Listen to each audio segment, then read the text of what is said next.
Okay. Good evening, everyone, and thank you for joining us today for the presentation entitled Skin in the Game, Protocols for Emergent Art Collectives by Erik Bordelo. I hope I pronounced your surname right, yeah. And believe it or not, this is our first online event from the start of this project. We've been developing for several months. Previous gatherings were held in various cities across Serbia, bringing together over 60 participants from Serbia and from the region and also Europe. And today we have the opportunity to hear from and discuss with Erik this interesting topic. Erik is a philosopher, curator, and media theorist, and currently he's a researcher at Nova University in Lisbon. I will say just a few words from his bio. Um, his work explores the intersection of political philosophy, art, cinema, blockchain culture, and new funding ecologies, which is why he's with us today. Erik also co-founded the Sphere research creation project, experimenting with Web3 technologies and developing new ways of supporting the performing arts. And today he will present this project to us. This topic is especially relevant to us as we begin the exciting process of building the first international cooperative based in Belgrade, but open for all artists and cultural practitioners from all over Europe and worldwide. And Erik will contribute a lot when it comes to use of digital means to maximize democratic structures within this cooperative. So, Erik, the floor is yours. Thank you, Milan, and thank you all for joining, and thanks for the invitation. I wish I could have been there in person. There's a few reasons that are holding me back right now, but hopefully I'll be able to join in person for the initial meeting of the project early next year. So I really want to approach this online gathering as an open office, like already working, like warming up towards a shared vision. So allow me to be maybe a little bit theoretical at the beginning, but really because I want to, like if philosophy is interesting for anything, is for me is for cleaning up or chasing cliches. And when it comes to forms of organizing, there are lots of cliches that needs to be evacuated. So I will share with you first a little bit how I approach these questions. I'm not like a professional organizer, but I happen to have been part of a European project, just like the one that you won. The Sphere was granted like a Creative Europe financing to develop new ecologies of funding for the performing arts. So I will tell you more about the Sphere itself, but before I would like to just come in with a little bit more general considerations. I'm going to share my screen and we can discuss either during or after the presentation. Okay, let me stop. Okay. Can you guys see? Oh, it's charging. Okay, now. So this is the landing point. This is the very end, like of the sphere, the crazy sphere adventure of the last 3-4 years. The landing point is called the unarchiving game. I will come back to it at the end of the presentation. This is an expression that I particularly appreciate when it comes to organizing. Digital souls growing at the speed of trust. Maybe I can show you here. Uh, this is a book that kind of summarizes or like tries to survey the whole of the project that was announced in our grant and we delivered on it. There's a PDF that's available if you're interested in digging further into the project. And we called it Digital Soul Searching. that's a way to foreground the importance of the research, the exploratory, the collective dreaming. This is what I want to talk about first, like how a group of people, partners coming from different places in Europe, how to create the conditions for collective dreaming, to imagine things that are not necessarily obvious. Like the co-op as a form exists for a couple of hundred of years, I guess, but how to actualize it and how to make it effective in today's world is not an obvious question, and that's why you got the funding. It's because it's an important question to address, and I think a lot of care needs to come into the conditions of research and gathering even, and not take anything for granted. So let me go back to my slides here. So yeah, seek simplicity and distrust it. I think can be a good way to engage with these matters of organization. And the growing at the speed of trust, I think, is also quite an interesting thing to keep in mind. So when we started with the sphere, there's clearly a radical, if not revolutionary intent, to be the glitch you want to see in the matrix. In the case of the sphere, it was an experiment. It's a whole project that is triggered by the possibilities of Web3 technology, Web3 or crypto or blockchain. You choose your word. I like Web3 because it says it points to the passage between Web 2, which is platform capitalism, the way that value is captured by GAFA, Google, Amazon, and other social media, and the dream that is carried by Web3 technology is to engineer or imagineer other modes of value capture and exposure. So there's a radical intent at the heart of the sphere that I'm pretty sure will resonate or resonates in many ways with what you have in mind. Just a little bit of an introduction about myself, because if you associate me too close to crypto, you might have ideas that I'm a hyper-capitalist speculator. I am a speculative being, but I'm coming from a deep thinking about the question of the commons. So the book "How to Save the Common of Communism" was published in 2014 in Quebec and was translated in German recently in 2021. And basically, this was prior to the whole blockchain exploration, but it's very much connected because the whole point here is to empower new type of commoning practices. So I understand Web3 or blockchain as a tool for empowering commoning practices. There's no silver bullet, there's no magic here. The commoning comes from the people putting resources in common. The technology is really just a tool, but still, it's important to dream with the technological possibilities. So yeah, this is a disclaimer that I'm really coming from the commons part, but then as as I like to say sometimes, after trying to save the common of communism, I got in this weird business of trying to save the capital from capitalism.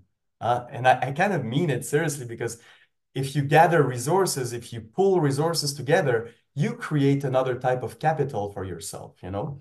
And I think it's important to distinguish between creating wealth or creating commonwealth and and the modes of extraction that capitalism is associated with.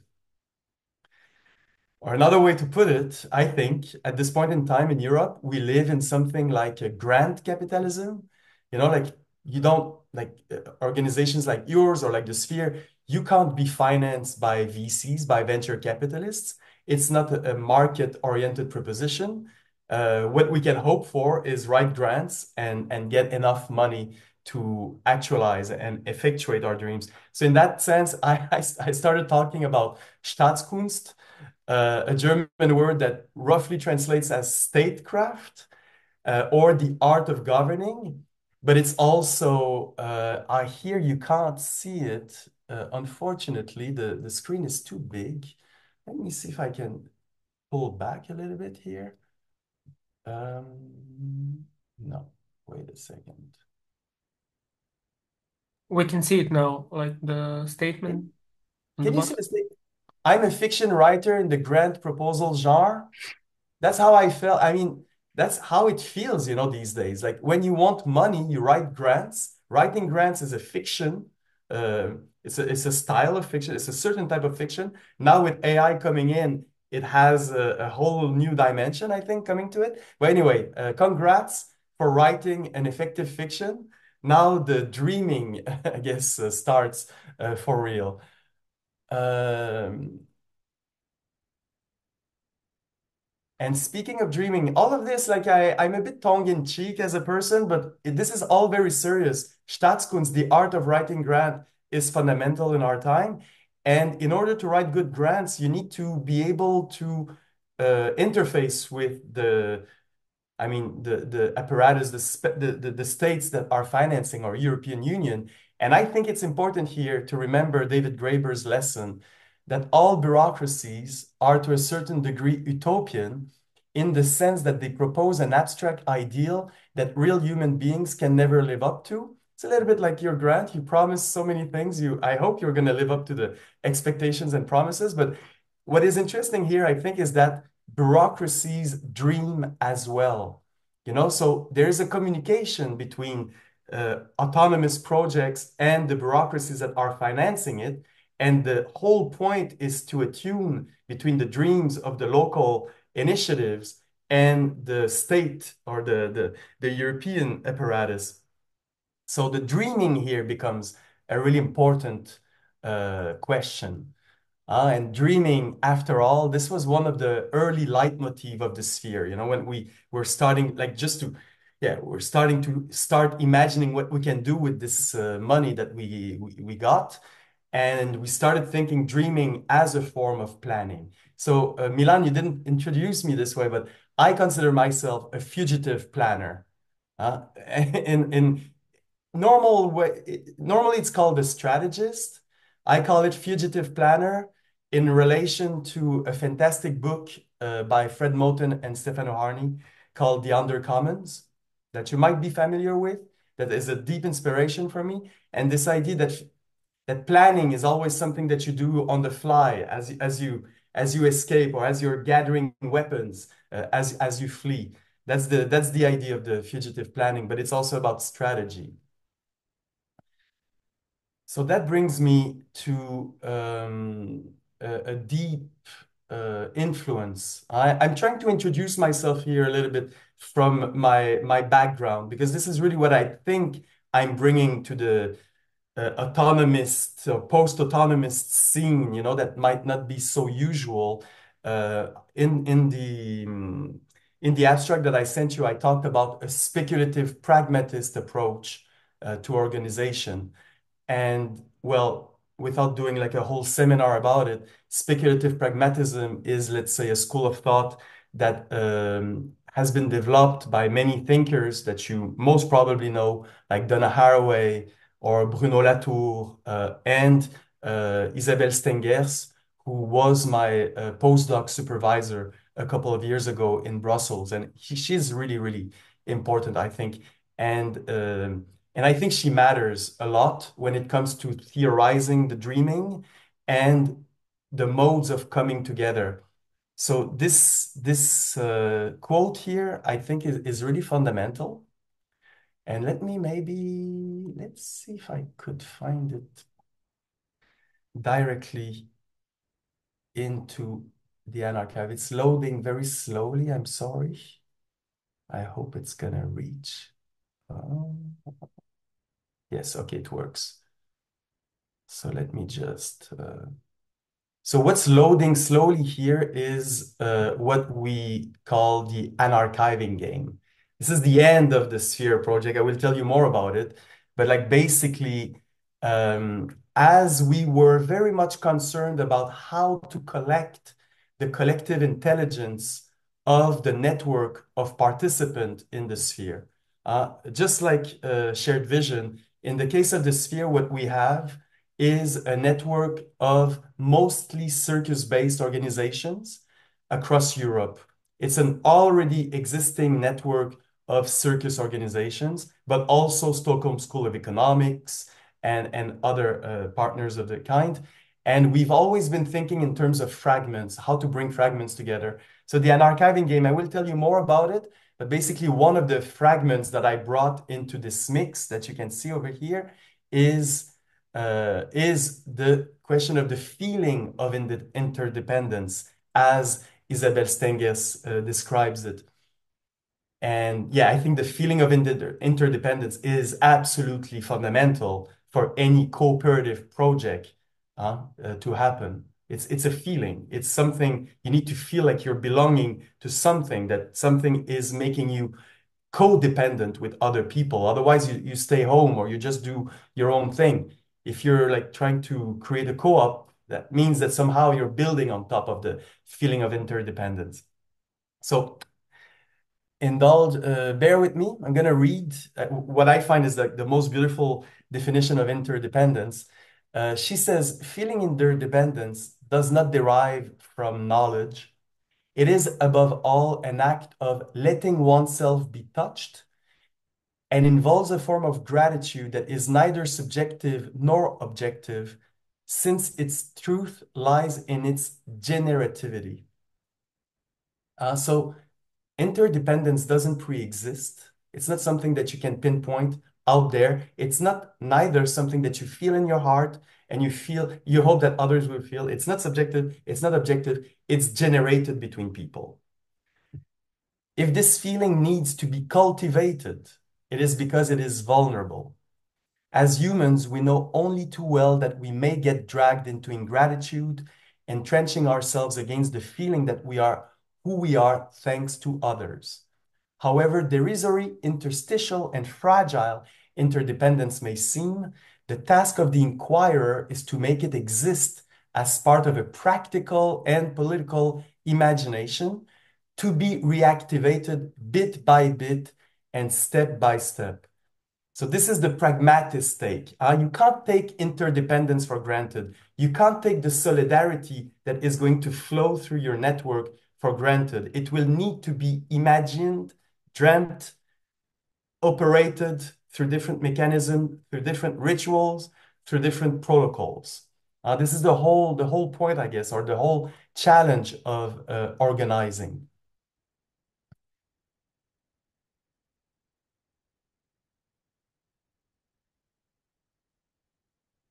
So, So yeah, I'm geeking out a little bit here, but it's just because it's a first encounter, and I thought for myself, okay, what is it about today? I want to give you the best keys possible for opening up a shared vision together. So I understand an organization as a lived abstraction, a bit of a dream, that cultivates generative interstices between people, and then the more operational part, which offers the possibility to make collective claims. Collective claims is that you guys are creating something that is pretending to change things or pretending to make things better. There's a claim here that you're making on the future. And that's where here comes the title of my presentation. An organization allows or brings us into having skin in the game. Skin in the game is an expression from the world of finance, but that I like because it kind of like signifies in a fleshy way what it means to risk and speculate together. So the feeling of interdependence relies on the sense that you're risking and speculating something, that you're into an adventure together. And these are all ways of trying to put emphasis on the importance of what emerges between people in an organization, especially in an organization that is inventing new ways of dealing with the future. So all of that, you can call it something like participatory design. A lot of what the sphere has been is developing modes of participatory design that I can tell you more about. And just to wrap up, maybe let's wrap up this idea of the dreaming here with a quote again by Isabel Stengers. I developed this whole thinking years ago in a paper I can send you. if you're interested. But basically, she has a way of talking about dreaming. It's not the dreaming that you do only at night. It's really the dreaming as a form of what she calls an enjoyment of lived value. So she says basically, when you engage with other people, you can only engage with people that are dreaming as well. Um, and she says only dreamers can accept the modification of their dream. It's not like you're like a bunch of people, 10, 20, 50, that all have their little vision and now you're going to discuss what you think, what is your opinion. That's not going to go anywhere. You need to be speaking from the place of your dream, from the place of what you're planning and projecting. That's the only place that can be modified. Everyone has their opinion, everyone has their perspective, and you will run into conflicts or already have been. Doesn't matter. The question is, how do you protect the space where the dreams of each other can actually meet and influence each other? Only dreams and fabulations, because they are the enjoyment of living values, can receive the interstices without the panic effect of people who believe themselves to be in danger of losing hold. Basically, what Stengius means here is that you need to be first collaborating with people who dream with you. If they don't dream, it makes you're going to be dealing with skeptical, people that already know because they're so critical and they stay on the shore of critique. You will need somehow to depart from the shore of critique and dare to dream and speculate together. And that is dangerous. This is a dangerous business. It's the business of the future to be dangerous. And there's a danger of losing hold. Being critical gives you lots of consistency in a mad world like ours. But there is something that needs to be bracketed so that you can dream and speculate together. Okay, these are my my wise my wise remark after 4 years of crazy adventure with the sphere. But yeah, we can discuss it more. I don't know. We can either discuss it more now or we keep it for the end. Now, what I would like to share with you is more pragmatic, is like different techniques and elements that we have developed with the sphere itself. Up to you. Is there any questions for now? Because if we were in a room, I could read a little bit the room, but now we're online, so I have no idea.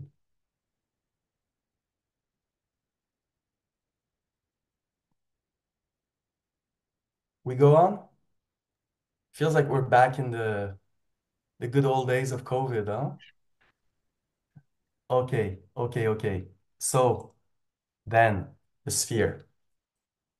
Sphere, as I said before, it starts with a network of circus artists who are trying to address issues of precarity in the arts.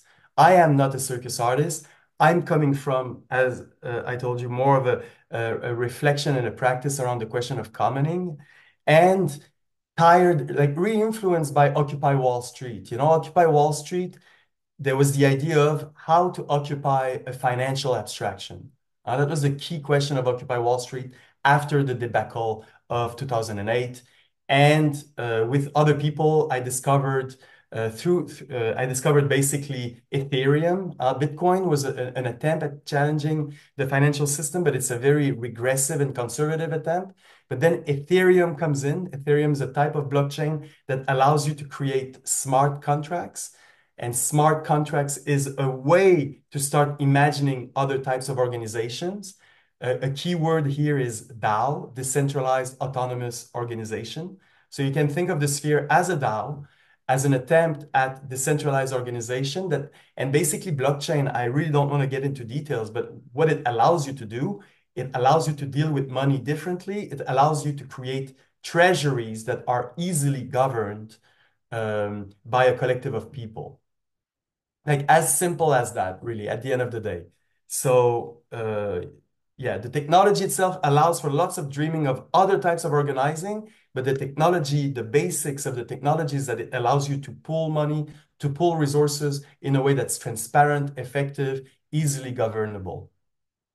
So, inspired by the possibilities of Web3 technologies, the Sphere is building a regenerative commons in which artists, audiences, collectors, and other stakeholders of the creative ecosystem come together to share the joy, the risks, and the opportunities of making art.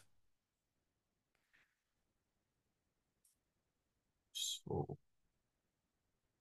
okay, so when you are in this blockchain space, everyone's talking about voting, and we developed, this is something that probably you guys will benefit from. There's a lot of people before you that have been working on different forms of decentralized voting, and we've developed an app and a certain approach to voting, quadratic voting, it's called, and it worked really well. But in this presentation, I guess I'm going to I'm not going to talk about the exact mechanisms that we've developed, but more like trying to share a little bit of the different commoning and relational techniques that we have developed that resists the usual flattening of value against the horizon of the merely economically viable. So there was a lot of playfulness in the sphere, and I capture this playfulness, which I think is absolutely necessary for the generative, the feeling of generative interdependence. There is this Trinidad and Tobago calypso singer who is quoted by the Undercommons, who says, "How we vote is not how we party." And I think it's important because in the blockchain space, there's so much attention to the question of voting, the question of governance, and then next thing you know, your organization is paralyzed by all these governance discussions, which are important. But if your main subject is how to govern yourself, then you're not dreaming, you're not imagining the type of future you want to project yourself in. You're just like stuck in that governance stage, which happens a lot in the DAO space. So voila, sharing with you some of that's the book that we published at the end of the 3 years of funding. And what maybe I can do without going too much into details, there's different, yeah, let's see. Maybe just to give you a little bit of a sense of how we approached, like basically you as an organization, you need to take care of how you design your own workflow, your own discovery flow.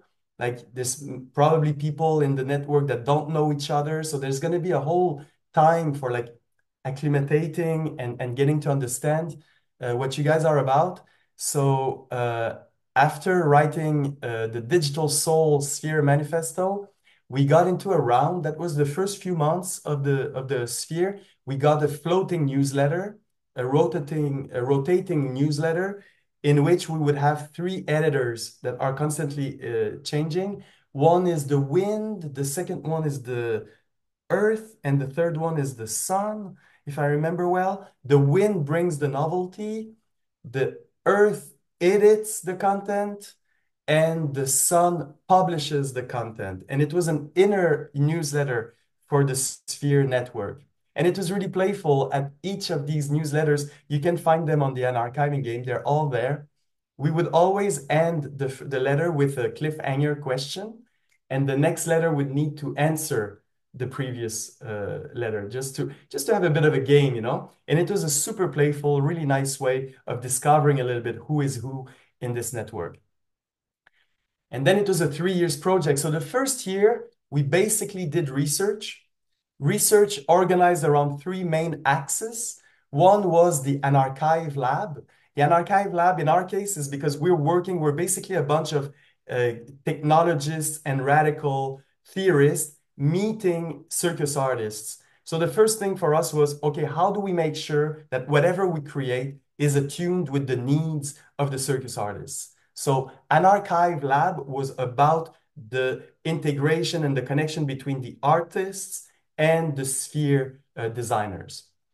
The second one was about more researching the state of the technology of blockchain. So and consideration about finance. So we called it "You Can't Be Alone in a Liquidity Pool." So it's Crypto Economic Design Lab. You can't be alone in a liquidity pool is a little bit of a tongue-in-cheek. Uh, you can be a liquidity pool is one of the things that are made possible by blockchain. It becomes easy to stake resources together in what we call a liquidity pool. And it always reminds me of, I don't know how it is in Serbia, but in Quebec, where I'm from, there are a lot of above ground pools. And one of our favorite activity in the summer would be to start a current, like a swirl, inside the pool. And for me, finance is a lot about that, you know. It's like the show must go on. You need to you need to create a movement that is attractive enough for people to join in, and that allows for the creation of maybe another type of wealth. So yeah, you can't be alone in the liquidity pool was a bit of an insight, but basically what we did is that we researched what tools are available, what could be used, and that was back in 2021. The technological space of blockchain has evolved tremendously since then, but it was a way for us to keep ourselves updated of the possibilities. The third one, Accounting Otherwise Lab, was more of a speculative place where we reflect about the question of value in all of its components, the political, you know, the relational, the social. And what we did is that we organized LARPs, live action role playing, where basically the whole point of the sphere is to generate a new ecosystem for funding. How do you generate an ecosystem and how do you make sure that your ecosystem is working? One of the techniques that is very popular in Berlin is to live play your own ecosystem. You know, so you create a game, a simulation in which everyone plays the one of the roles that compose your ecosystem. This is a really powerful way of aligning the dreaming and discovering the shortcomings of your own organization. So that's one of the techniques that we developed in the Accounting Otherwise. So what you see around here, the exterior circle, is what we did to bring ourselves to create what is here, which is the actual funding mechanism that we've developed for the sphere. So the sphere is not just like discussing, having enlightening conversation. We created an actual financing mechanism that we called the Karmic Funding Campaign. This is the inside call here.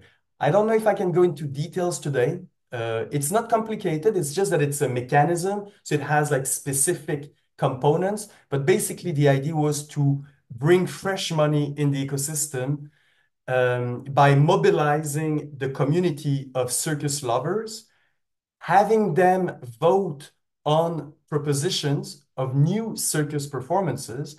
And the unique flavor of the sphere is that we created like the whole thing about the feeling of interdependence, which is so crucial in circus, because you literally, your life depend on each other. The way that we translated it into the mechanism is that we created a system for financing derivation or um, um, like new formulation of work. So basically, the idea is that when you put your work in the sphere, you also allow it to be iterated by other artists. So we call them creative derivations. So instead, this is really important. I don't know how it's going to come up for you guys, but for sure it's going to come up. The whole question of intellectual property is a really thorny issue because if you say intellectual property, IP, almost automatically you bring in legal concerns and you bring in a spirit of protection. You want to protect the intellectual property. That's what it's for. And it's good. Some sort of legal protection is necessary. The whole point of the sphere was to say, okay, the best protection is the sharing, the controlled, the generative sharing of ideas. And that's how the Karmic Funding Campaign was generated. So basically, we got new performances that were relived and derived. But we also had another round of voting on which derivatives, which reiteration of the works would be selected to be part of the sphere. So right now in the sphere, there are 5 performances, 2 original performances and 3 derivative performances that constitute the ecosystem. And this whole idea of derivation, you will see, is very key to the unarchiving game, which is basically at the end of the 3 years, a way to say the sphere as an organization is now opening up its own code for future derivation, future iterations. So this is a little bit the spirit in which I'm speaking with you guys today. It's like from the experience of going through a whole cycle, how did we make the sphere actionable for other organizations potentially? Okay, so there are more steps here, like the legal part. We dealt in a whole workshop that is fully documented online. We called it "We Draw a Magic Circle and Grow at the Speed of Trust." I said really the spirit of how do we protect each other. The love letters between artists was a super simple, sweet protocol where the artists that had been selected for the two first performances, they wrote a love letter to future artists telling them what are the conditions for them to create their derivation or iteration of the original performances. So the love letter, instead of saying a series of constraints or instead of detailing an IP, you write a love letter to future artists in which you express your desire, and then you hope that there's going to be, a resonance based on that desire. And okay, I'm going rapidly on because it's a there's many every node here has a story for itself. But basically, as you go around here, the karmic funding campaign, you get the final event, the proof of celebration, collecting live art. Okay, so this is the karmic funding campaign, the different steps for the founding. We can either have another session in which I go further into details, or you can study for yourself. This is the original, the primal scene of the artist chasing for money. And there's an interesting story to it. The baby that was used by Nirvana for this album eventually sued Nirvana for using his image without his consent. I thought it was a funny little self-reflexive note here. And yeah, this is another joke, but it's like at the end of the first year, we had I drew this diagram. I think that diagrams are really fundamental for you guys because you're basically mapping out a vision of the future. And I don't know if you're familiar with the last Documenta, Documenta 15, that was curated by Juan Rupa. I think this maybe in itself is fundamental for shared vision. But basically, Ruang Rupa is a collective of Indonesian artists who organized the whole Documenta through a decentralized invitation of other collectives who invited other collectives. So they created a whole chain of collectives, and some people hated it. I think it was a fantastic Documenta. And one of and the question of funding was core to the whole thing. It was all about alternative economies. There was a Palestinian project called Daira, uh, which the name of the collective was the question of funding. Just to give you a sense of how political the thing was. I'm not going into details here because it's too ugly. The type of critique that this collective received in Germany, you can only imagine, like accusation of anti-Semitism and but yeah, they were asking the core question, the question of funding from their Palestinian perspective. There was many other collectives. So the joke is that it was a diagram exhibition because every collective had their own diagrams, you know. So in this case, this year had a few diagrams. The final one that I showed you is the diagram that really encompasses the finished state of the ecosystem. But this was an initial diagram that for me was really important because it was kind of like this was a diagram for the accounting otherwise lab. Like what type of values or like what are the pitfalls, the hopes of what it means to deal with value, with money, you know, like the question of finance is terrible. It's really hard to deal with. And you don't want to lose your soul in the process. And so yeah, anyway, here you have a tension between gestures that are unique, manners, you know, things that are expressive and non-replicable on the left side, and then progressively going towards programs, towards organizations, towards things that will use protocols up to a certain extent that will try to systematize their relations. And one of the key terms for us was collective fractal ownership, which I think will resonate with the co-op intent.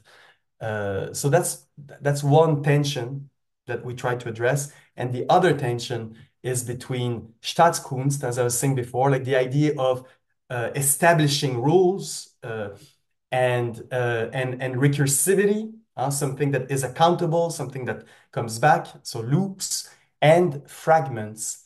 Fragments, you will see, I already started sharing fragments of the sphere journey, and we created the unarchiving game as a way to really allow for anyone in the network to share skin in the game through fragments. So anyway, it's a complex, I think beautiful but complex diagram. The joke is that when you're spinning in the liquidity pool and are drowning at the bottom of the weirding of art and value flow, that's the last thing you see before you die. The complex, the complex sky of ideas. And then when you made it on the other side, things get suddenly clearer. These were the 5 essential flavors of the sphere cryptoeconomic design. So we called it the umami theory of value. And these are like terms that are coming a little bit from the blockchain space. So NFTs, fragments, we NFT them basically. So you protect them with a Web3 wrap-up. DAO governance fortress, the protocols that will govern the organization, and most important, the common pool, where you gather your resources. Okay, so that leads me to like everything about the sphere we can discuss. We'll have plenty of time. I just wanted to introduce you rapidly to the last act of the sphere so far as part of our Proof of Celebration campaign. And it's we called it the Summer of Unarchiving. So let me maybe just share this another. I'm gonna get out of this one here. Okay. Okay, so what you see right now is it's an app that we have developed where every little planet is a fragment. So we have a core here because this core is fragments issued by the sphere to the sphere. So some of the images that you've seen so far are in there. And then all the other planets exterior to them are contributions from other people that are interested in the sphere, who resonate with it in different ways. And basically here, the question, let me just make sure I don't go too fast here, but like basically, at the end of the day, what matters, I think, is how we create conditions to generate collective intelligence. I think this is fundamental. Like in a co-op, like the one that you're imagining, people need to feel attracted to it. They need to feel that it's not a drag.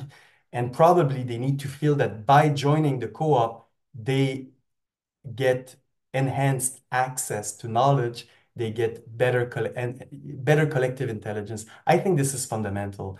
Like the blockchain adventure and stuff, we can talk about like the ways to capture value basically and make it accessible. But at this point in time, for me, how do we create the conditions for sharing and collecting and collective intelligence really matters. So basically, the unarchiving game for us is a way for people that are in the sphere or exposed to the sphere or sympathetic to the sphere to generate fragments that then become part of our archive. But it's an open archive that people can access, but also add to it. So this was our last act, basically. And it's a way for us to share the code of the sphere, to open it up for other people to access and to participate in. So yeah, and for us, we understand it as like we in the sphere, the circus artists, they propose their performances and they propose uh, uh, for other people to create derivatives or iterations of their performance.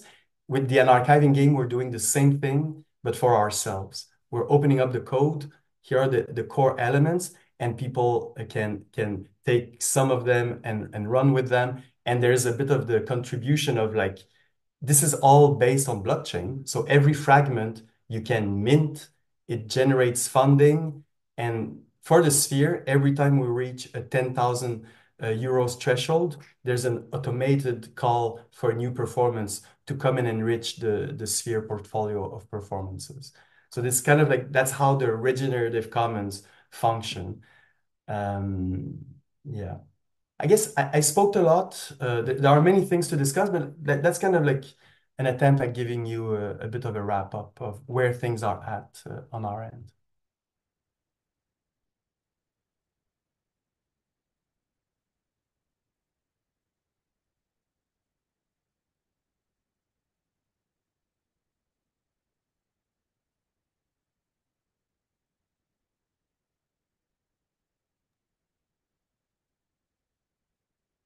And how do you think it will continue, Eric? I mean, after all the projects are kind of ended, how does it become sustainable? So in our case, we got to develop the archiving game. We got a grant from Serpentine Gallery.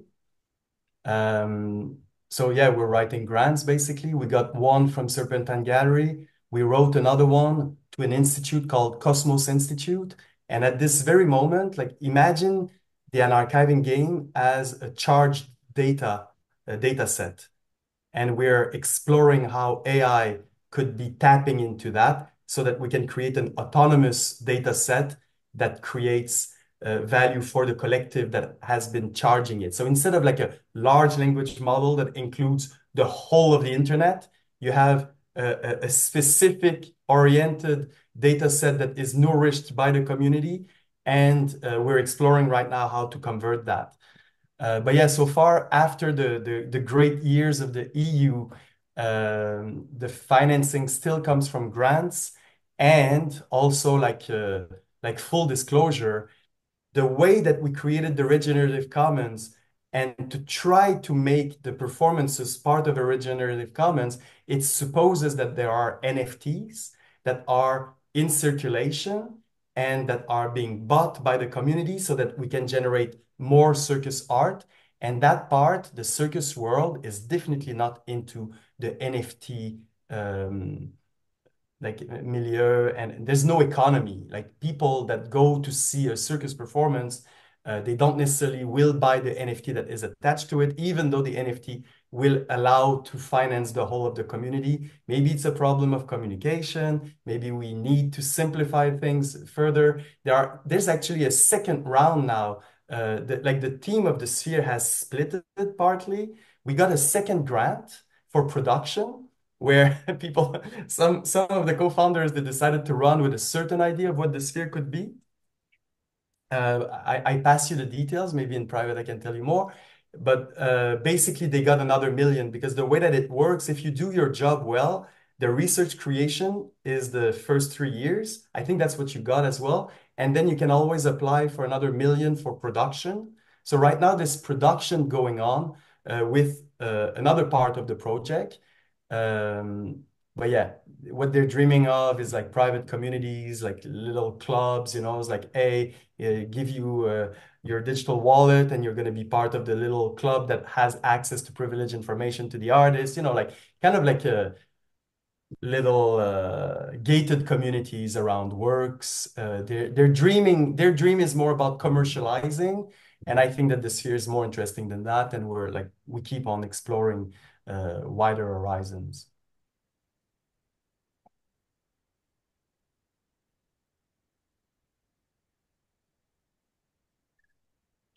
And, when you were talking about the pooling of resources, what exactly were you thinking about? In our case, when any profit is generated when we issue NFTs, when there's money that comes in. We did a whole campaign. We raised around 20,000 euros. It goes in the common pool. You know, it goes Mhm. in our a common pool is how we call it. Behind in the like in the back end, it's a multi-signature wallet. No more Mm. than that. That is governed by a group of people. So it's literally a multi-sig. Like if you're in a marriage, you know, you have a shared account. It's the same thing, but it's governed through crypto and makes it easier for collective budget management.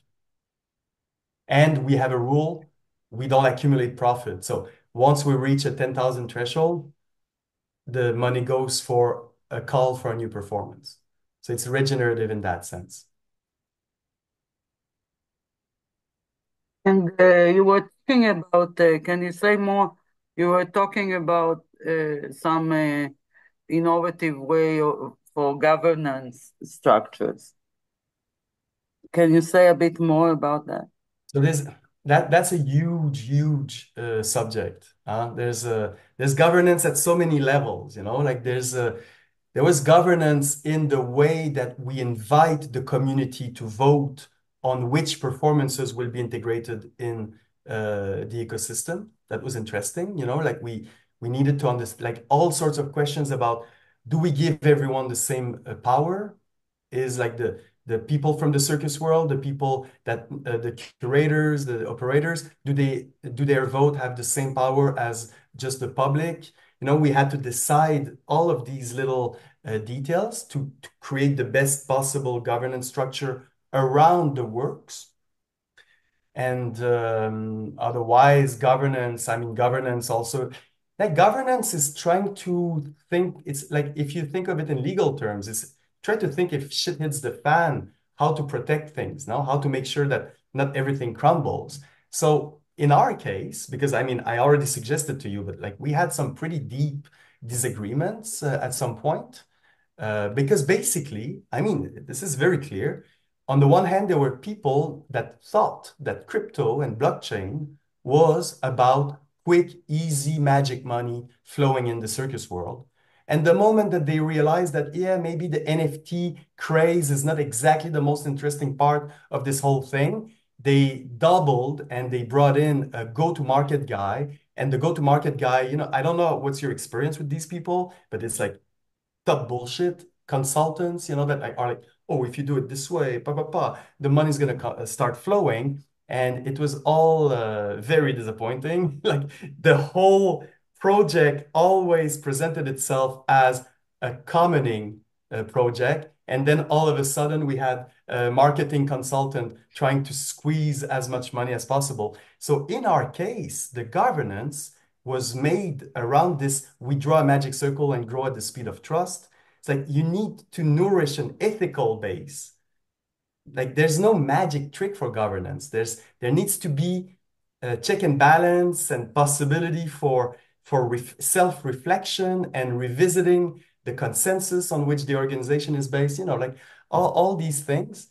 And there's no magic trick for governance. My magic trick is don't get stuck into only discussing governance, because then you just it's a self-fulfilling thing. This is what I see a lot happening in autonomous circles, where a lot of the time is spent in distributing power and considering how power should be distributed, and not enough time is spent into imagining and dreaming what world we establish ourselves in. This is a bit like my fundamental take when it comes to governance. Like the best governance is the governance that you have done already by making sure that everyone is motivated enough and activated enough so that you can deal with the actual value propositions and not just the inner tensions.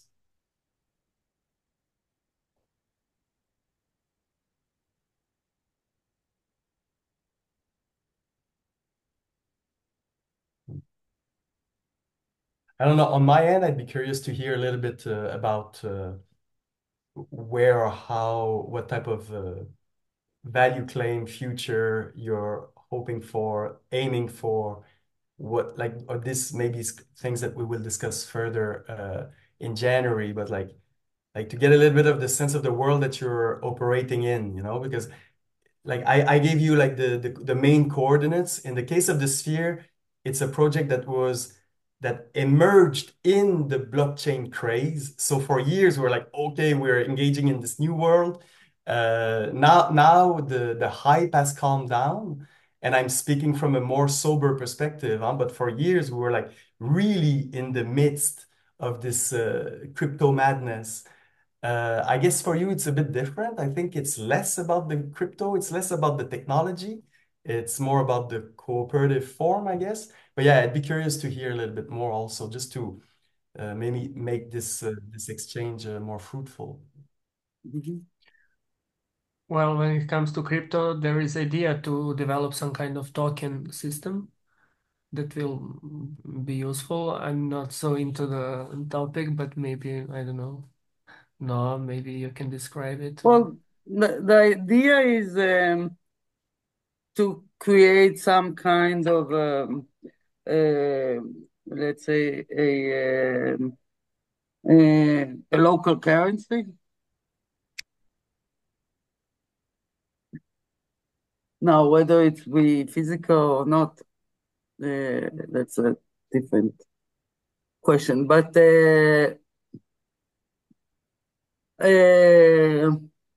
and to try to um, override the different by try to override different real difficulties in because this form of the cooperative is a form of an enterprise is is very problematic in the sense that it's both in and out of the normal capitalist market system. And right now, the legal system in most countries, some countries it's better, some countries it's worse, but it's still not, I mean, it's not geared towards cooperative. So you have to really find different uh, uh, modes of inventions, new inventions, to kind of try to make it fit. Told you I was at the at this conference of the Crypto Commons, and I was talking to Jeff about it, and we were kind of back and forth throwing ideas out. It can work, and basically it can work. So it's not just a method of raising money for production, but it's actually more about how do we create a system that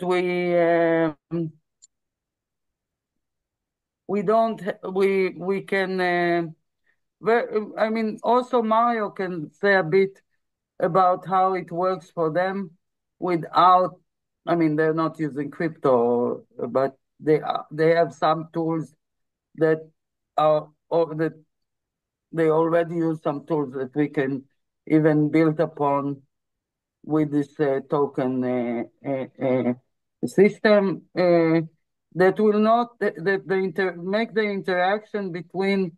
Also, when I was talking to Jeff, it's also a problem. This interaction between an internal currency and the usual money, whatever, is also a kind of a difficult interface. That's maybe the most problematic uh, a point, because as long as you're within the internal token system, it's not a problem. But then people have to pay their electricity. So what do you do? And it's really about, I mean, partly it can be about production, but it's really about people's lives, like everyday life, how to make this interface go, how can people live from their art. Um, so it's also for me about how can we develop ways of beyond selling art, selling objects. How can we create a way that people can consume art and maybe renting art, maybe creating some joint ownership about art or other things. That's it, basically. So it's kind of a bit different than the sphere because it's not just a fundraising mechanism. And it's much more decentralized in the sense that it has to, in the end, help individual people live from it. It's not like, okay, we fund some 2, 3 projects and so on, but it's an ongoing thing all the time, which have a lot more actors and a lot more diverse actors, because we can, for instance, bring in some way other producers of other things that can join in this token system, and then but then how this relationship is built is also a question, and that brings also the question of the interdependence with the whole setting or whole surrounding that you live within. Yeah, so it's a whole set of complex problems that I hope we will figure out through the work together. Nice, thank you. Well, in my case, to talk a bit about better, be more, to have a useful contribution, I would have to read more about it, to start getting into the field. But I think it's interesting, the relation between gamification and academic research and the technological field, and also some exoterical stuff because I think it's interesting, the thing between voting and it isn't the same way we play. So bring the gamification into this field, I think, can be interesting. I don't know how. So I think I would have to know more about it. I'm curious about the book you told, and also the paper. But I don't, it's not my field. We manage in our organization, we manage to arrange a way of uh, distribute money uh, for in how do you say it, como é que se diz? Justa, yes, just way.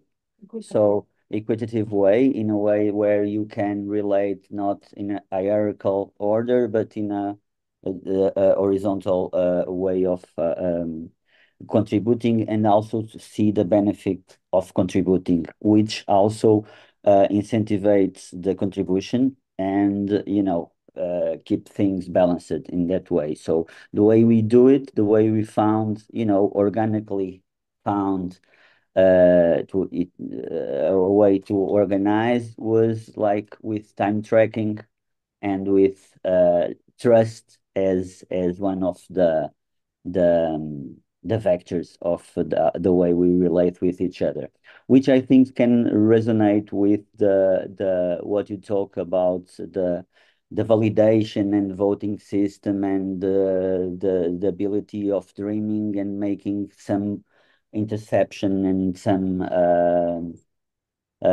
connection between different people dreaming and achieving some kind of a collective intelligence, which I think it's whoa, if we can achieve that and have a structure or organizing model where this can be fine-tuned, I think it's great. I don't know how to do it, honestly, but the way I think with smaller and teams, it's possible to have it knowing the people, which is not easy sometimes to get.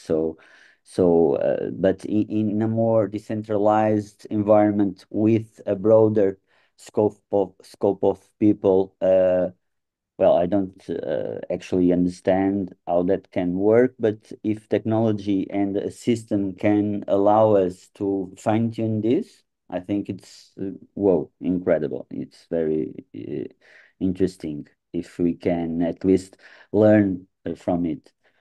So it's it. Well, I'm curious. I want to read more about what you presented us. So well, if you can then, share the links or the resources, I would like to understand more about that. Also, about the voting system. Just the voting system is very interesting for a cooperative because we have cooperatives are democratic structures, and sometimes democratic structures are not into one place. So we need to have a voting system where we can trust, in which we can trust, and which can help us to have actually democratic and accredited. It's not the right word, but we can rely on the results of a voting. So that's inherently important for an organization like a cooperative. So even in a specific case, I'm interested in that also, because sometimes it's difficult and I think the blockchain, one of the main things of blockchain is it's a trustful system where things are decentralized, but you can. I believe that the currency was an example of the blockchain, isn't it? So, well, I'm curious. Well, I'm hoping I can learn with you a lot. Yes. And Mario, if I understand correctly, you're in Porto? Porto, Que yes, bom, que bom. Portugal. Eu moro aqui em Lisboa. Ah, ah, Penha de perfeito. França. Eu sei. Então temos. Ótimo. E falas português. And you speak. Fala um pouquinho. Great, great, great. Ok, João, we Mario, forgot. I put the links. I put the link. First link is the book. You don't need to have a digital wallet. You can just download the PDF. The Mhm, second link is access to the unarchiving game from the Zora contract. It's like the platform. And then on top of that, we built our own DApp. So you can access the unarchiving game from both ends. I think that the Zora is easier to go through the content. Our DApp is a little bit sketchy. It's just the beginning. But yeah, mhm. you can have a bit of a sense of the project through the unarchiving game. Great, great. And yeah, in the book. The book is super nice. Mm. Yes, yes, yes. I'm curious to know more. We can meet maybe. I'm coming to Lisbon in a couple of weeks. So Ah, fantástico. Eu estou aqui. Sou ilegal. I'm illegal. I don't have working visa right now. It's a little bit weird. So I'm not moving anywhere. Yeah, yeah. Well, I will not go to Lisbon next 2 weeks, but well, I'm in Porto, which is nearby, and we can, we talk because actually I think it's a lot of info, and it's a new field. It's not an easy field for people which are outside of it. It's many different concepts from different disciplines. So putting all together and try to figure out how they relate, it's not an easy task. No, So absolutely, absolutely. It's been a wild ride for us, huh? Like the yeah, technology is almost like an attractor that allows you to dream of other modes of organizing. yeah, And that's, yeah. And because now the technology itself, it's pretty standard. But like Noah, what you were mentioning about local currencies, like the whole idea, or community currency, like the whole idea of what's in, what's outside, the definition of that. These are like all the key questions that we were discussing intensely until we went into a smaller funding mechanism. It's like, these reflection around community currency, I'm super looking forward to go further into it. Like and I'm happy you were at the Crypto Commons conference, because there are some very serious people there thinking about local currencies before blockchain even. Like it's yeah. You're muted, Noah.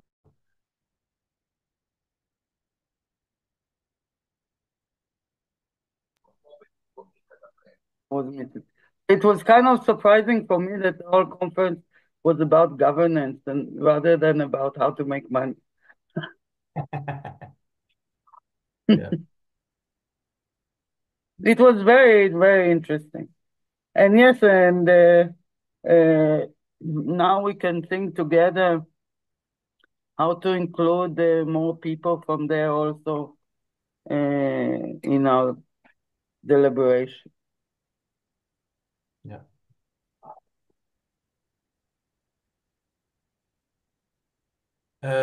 Tijana, you were saying the last link doesn't work. Which link? Is it the Zora link? No, this unarchiving the sphere, but And archiving this year didn't work for you? But yeah, I can open it. Yeah? It works, yeah. maybe it's only for me. It doesn't work on the phone. It only works on the computer. No, it's not on the phone. Okay. It's not working for me either. The one that is unarchiving sphere. And archiving sphere. Okay, let me Yeah. just let The me. first one does when you have a fragment. When you delete www, it, Mm-hmm. Yeah, exactly. Don't put the www. Yeah, thanks. Yeah, sorry. Yeah, I just like Now it should think- work. I sent it again. So, but I think you have a better sense of what's inside the unarchiving game if you go in the Zora link. Yeah. It's easier to navigate. You have like everything appears on flat surface. We created a DApp because we wanted to have to show the relation between fragments, but it's it's a work in progress. I just wanted to say that it's very important how you initiated this presentation and that you put an emphasis on all this process of collective dreaming and like building the trust and like creating the system of like this common system in which the organization or the whole action works. So, and also like related to the economy is also like we have all possible like very different means of like making and they're all around us, like all other forms of economies that are possible to think and use, and that actually the technology comes as a useful tool we could also use. So it's additional, and I mean it. Of course, it could be important, but it will never be crucial. Like it's not the fundamental thing for the all the thing that it will not save us. Like it will not make the yeah. Mm. It's like just to share knowledge and research about all the already existing alternative forms, I think should be one of your task in the Yeah, early months. It's like, because yeah, like just to do the research is crazy, and it's nice because you discover, you learn, you kind of like identify what you're more interested in, and yeah, but more important is actually, I mean, the how to say this, creating this space of mutual support, or like a safe place, or like a open space where like also like the people who are taking part are open to I don't know, like exchanging and like creating this idea together. No, it's and not like outspeaking or like knowing how like things should be done and so on.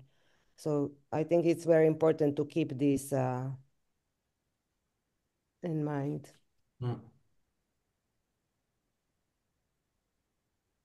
Thanks for the feedback and the resonance. Yeah, I think learning together is one of the strongest binding force for a collective. It saves, if you feel like you go to the meeting, you know, even if it's online, if you know and if you feel like you're gonna learn something, you know, that everyone takes care of that to make sure that you're not boring each other. A lot already happens there, you know, because it's easy to get stuck, you know, and then motivation goes down, and yeah. Sorry, you mentioned the undercommons, and I remember I got involved in doing a translation Oh, into wow. Croatian, but then we stopped at very early stage because it's so complex to translate it and give it some kind of form, because it's, you know, even when you get to understand it, it's that's not enough to say it in your own language. So it's, I'm curious about, I mean, you're a philosopher by education, right? I mean, how do you work with this kind of undercommons? I mean, how do you apply it or whatever? I can share the link to a PDF who's, I mean, if somebody is not familiar, but it's a very interesting, how to call it, philosophy or theory, or stealing from whatever academic world or universities. But then after a while, I also changed my view on that, because I'm not sure that undermining is the only strategy, you know, because all is left is actually academic structure in some way to shape the knowledge. I mean, it's not the only one, but the only stable structure. So maybe undermining while building another way would be, at least for this region here, more fruitful. Sorry, just to add to the chat what I found. Yeah, so well, I would like to know how you see this approach, the undercommons, and It's a deep influence and inspiration in different ways. I mean, the text is very poetic, so yeah, I can only imagine the difficulty of translating. Um, it's hard to say exactly because it's so deeply embedded. There is one thing, I mean, a few things. I have a personal tooth against management and the way that management thinks of extracting value and understanding value. And the Undercommons has such good words against management. So I find I appreciate that. The poetics of it, I don't know if you're familiar with the Invisible Comedy. They're very similar. Like the content is very similar, like anarcho-communist. There's a moment where I mean, yeah, I'm a philosopher or whatever. Like what I'm interested in is the limits of whatever theory is, and when it turns into gestures and infiltrates reality, and the poetics here matters. And the poetics of the undercommons is really powerful.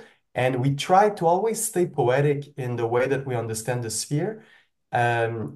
It's like movement first, you know, like the movement comes first.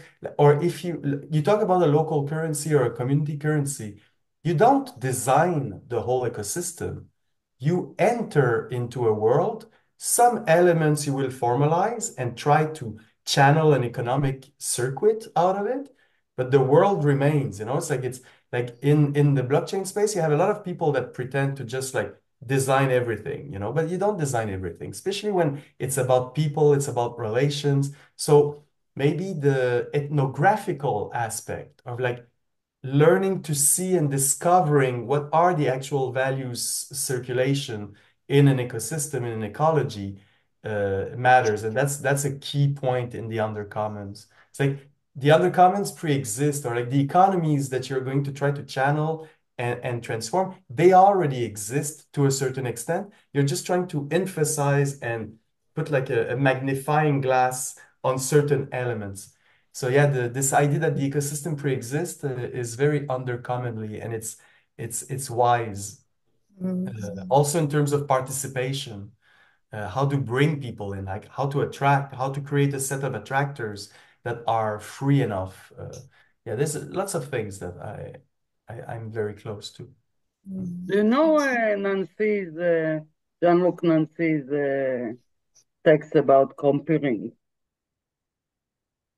Comparing, yeah, comparution, yeah. Yeah. It's another key inspiration, yeah. Yeah, that's my favorite philosopher.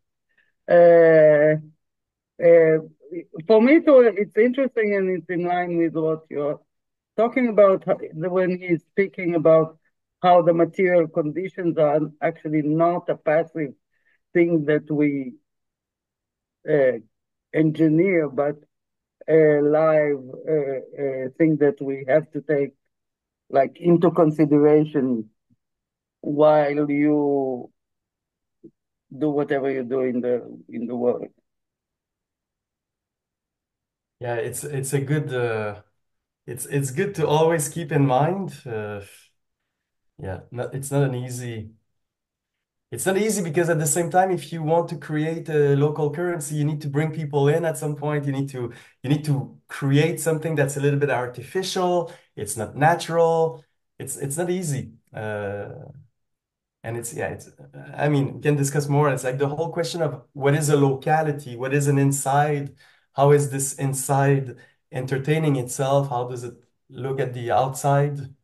There's a lot of beautiful problems. That's really it's really what I'm working on, both practically with the sphere and theoretically in my more like, theoretical work. I'm looking right now because it's funny you mentioned comparison. I wrote towards the end of the project, I wrote the essay that I just sent now. It's called The Derivative Community. I wrote it last year. It first half is theoretical, second half is a description of the sphere. And the last paragraphs of the theoretical part are a discussion of la comparution in Nancy. Like because the reason why I think it's so interesting is that he doesn't talk only about value capture. Comparution, co-appearance is about exposure. So think of your community currency not just as a way to keep something within, but as a way to appear to the world, you know? I think it's super interesting to think with Nancy in these terms. He's a Yeah, and fantastic also the thinker. fact that you're talking about interdependence. His Yeah. whole premise is that you don't appear unless the other appears. I mean, you appear together with the other and with the material conditions. Otherwise, you don't appear at all. So there's no I, basically. There's always just a we. Yeah. And that. I mean, it's very interesting because it's also a way of thinking the generic. What is a generic subject as opposed to a collective?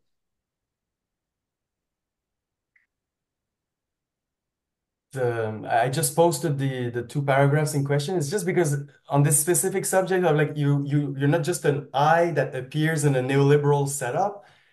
It's very funny how the quote I just put at the end, he says it must be said, however, that co-appearance might only be another name for capital. It's very challenging coming from Nancy and saying that capital maybe is also about co-appearance, you know? The way that we appear to one another, but through the capital lens instead of the common lens. I think it's very, very challenging. And that was like in a bit of a polemic with Marxism or like a traditional forms of Marxism and a discussion with Debord and the Society of the Spectacle. Anyway, I love And the Brazilian. Blanchot, but you on the other hand.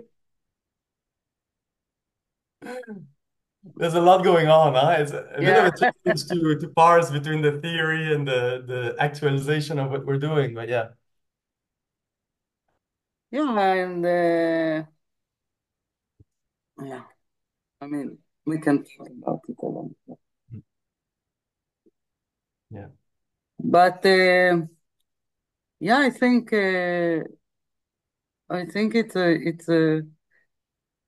it's very interesting because it opens like what you were talking about. It opens, I think, for us a very different way of looking at things that is not only like how to not only technical but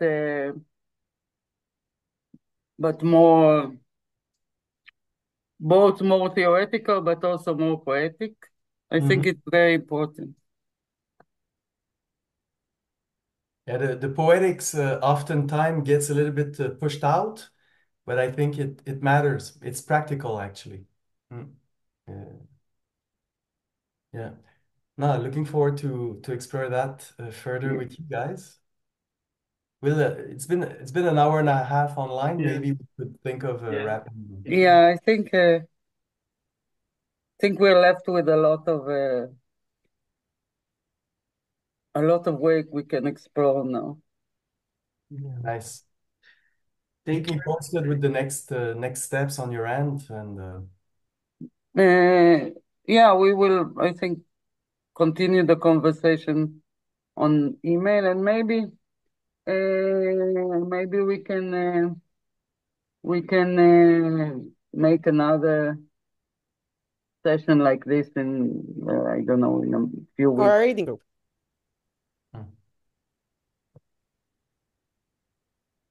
sounds good. Okay, thank you very much. So thank you very much. Thank you. Thank you.